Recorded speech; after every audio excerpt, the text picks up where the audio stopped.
Bonjour à tous. Alors aujourd'hui, la grande question de la liberté. La liberté, c'est une question qui a des multiples facettes, définitions. C'est un truc qu'on ne pourra jamais vraiment en faire le tour complet. C'est pour ça qu'une discussion est intéressante là-dessus. Donc j'aimerais bien avoir vos commentaires, vos idées un petit peu sur qu'est-ce que c'est pour vous la liberté. Souvent, bon, les gens vont penser comme ça, si on réfléchit pas trop longtemps, on va se dire la liberté, c'est pouvoir faire ce qu'on veut, quoi. Être libre de faire ce qu'on veut, d'être, voilà.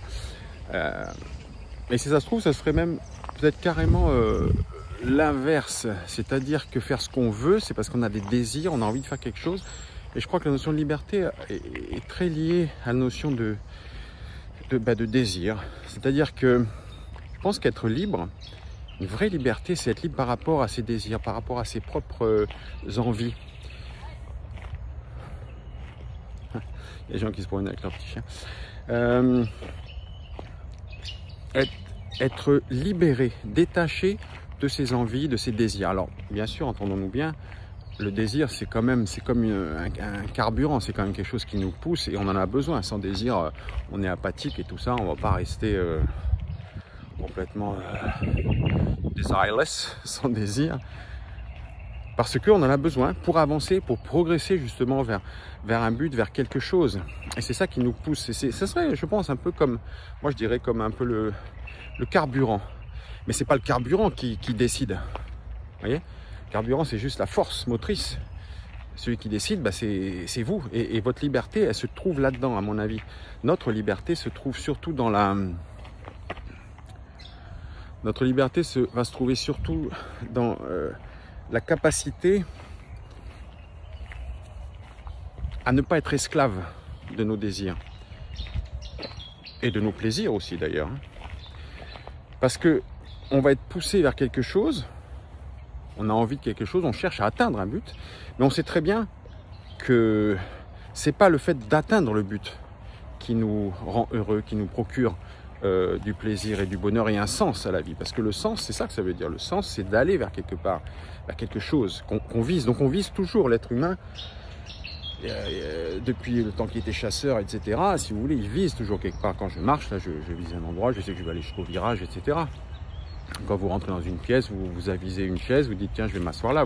Et tout ce que vous voyez, en fait, on voit pas tout. On voit que ce qui nous sert, on voit toujours des outils en fait, des choses qui sont soit des obstacles, soit des choses qui vont nous faciliter vers ce qu'on veut faire.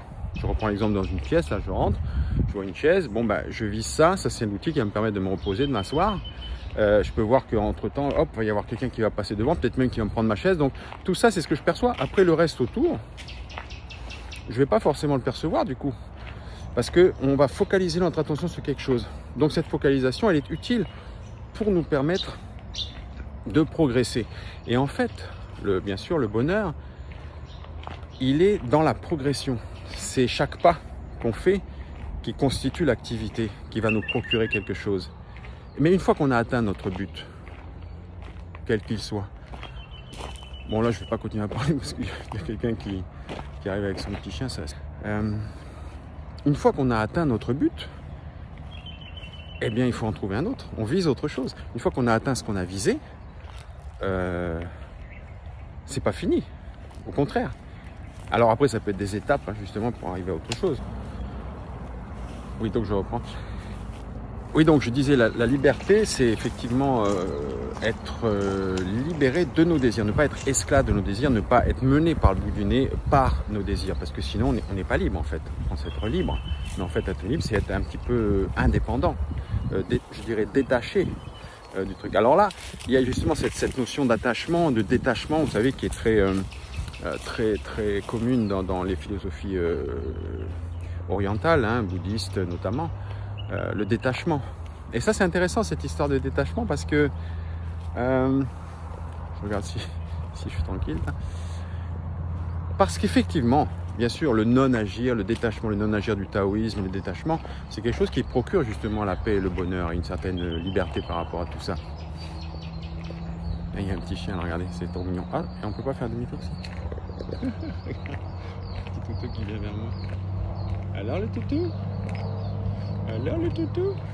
Oh, il est tout mouillé. Le petit foufou. Mais alors, t'as perdu tes mètres du coup, gros malin. Mais alors?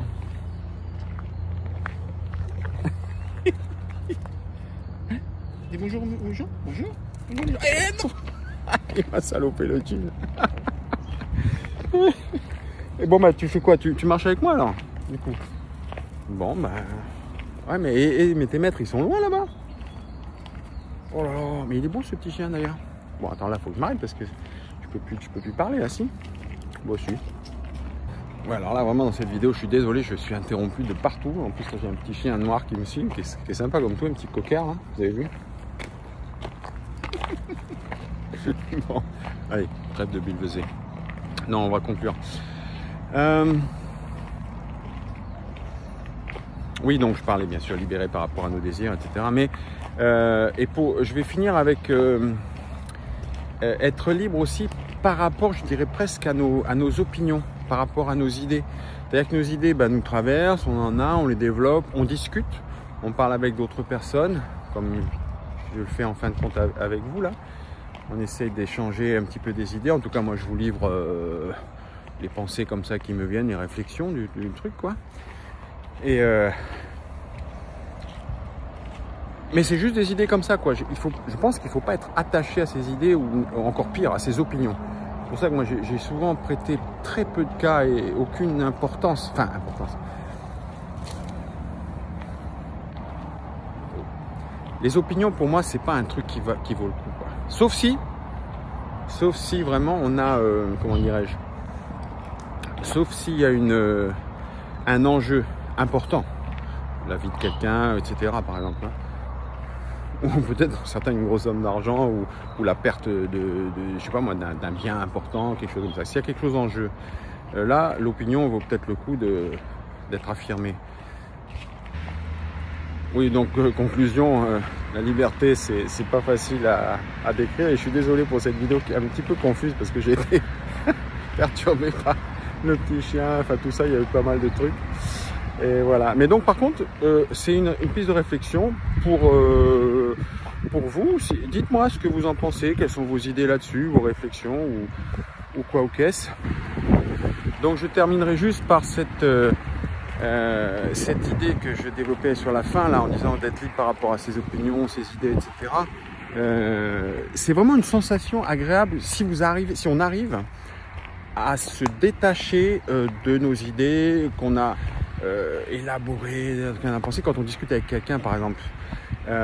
S'il n'est pas d'accord avec vous ou qu'il réfute vos idées, c'est une très bonne chose parce que une bonne idée, une bonne pensée, c'est quelque chose qui doit supporter la contradiction. Et il faut être contredit, pas juste exprès pour contredire ou dire le contraire, mais pour voir si ça tient, pour tester un petit peu la validité, la solidité de soit votre argument, soit votre pensée, soit votre idée. Donc ça, c'est quelque chose qu'il faut rechercher. Et si on arrive à se détacher au maximum de son idée, de ses pensées, parce qu'on se dit « Ah, tiens, c'est bien ce que je suis en train de dire ou de penser ou de faire, ou mon opinion, etc. » Eh bien, du coup, vous êtes parfaitement à l'aise. Et ça, c'est vachement intéressant quand on discute avec quelqu'un, d'être à l'aise parce qu'on n'est pas accroché. Et ça, c'est une liberté, je pense. On n'est pas accroché à ses idées, on n'est pas accroché à son point de vue. Parce que c'est toujours une question de point de vue, les discussions, hein. On peut parler de la même chose, dire à peu près la même chose, mais chacun a un point de vue, mais littéralement, hein, différent, parce qu'on voit la chose d'un côté. En plus, chacun a son histoire propre, ses traumas propres, tout ce que vous voulez. Mais ça n'empêche que c'est dans la discussion, dans l'échange, dans la confrontation d'idées, confrontation bienveillante, pour aller chercher la vérité, pour aller le plus près possible de la vérité, ensemble. Et en fait, c'est vraiment toujours une espèce d'enrichissement, d'aller-retour un petit peu en fonction dans un dialogue. Hein. D'ailleurs, je pense que c'est pas pour rien que Platon a organisé la plupart de son travail autour de dialogues, hein, les fameux dialogues de Platon. Donc voilà, on va terminer là et n'hésitez pas à me dire ce que vous en pensez, quelles idées vous avez là-dessus. Et encore une fois, je suis désolé d'avoir été un petit peu, pas confus, mais c'est un